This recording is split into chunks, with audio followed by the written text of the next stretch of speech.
ఒక తన్ను దాంతో అంటాడు ఆయన. ఏం పిచ్చిగా ఉందా? అసలు నీలో నా బీజం ఉందా అని అడుగుతాడు ఆయన. అదేంటి ప్రభువా, నీ వాక్యమును అక్షయ బీజమునకు పుట్టింపబడిన వాడును పుట్టింపబడిన దానని ప్రభువా, నాలో నీ బీజం లేకపోవటం ఏంటి? వాక్య బీజం ఉంది ప్రభువా. అవునా, నా బీజం ఉందా నీలో? ఉంది ప్రభువా, నీ బిడ్డను ప్రభువా. మరి అట్లయితే చెడుగుని నీవు ఎలా ఎంజాయ్ చేస్తున్నావు? పాపము నువ్వు ఎలా ఆనందించగలుగుతున్నావు? అందులో నువ్వు ఎలా పరవశించగలుగుతున్నావు? మరి నా తత్వం కాదే అది.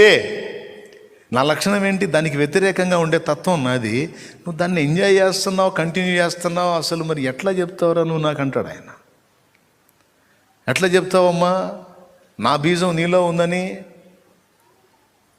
నిజంగా నీలో నా బీజం ఉంటే నీలో మొదట కనపడే లక్షణం పాపమును అసహించుకోవటం.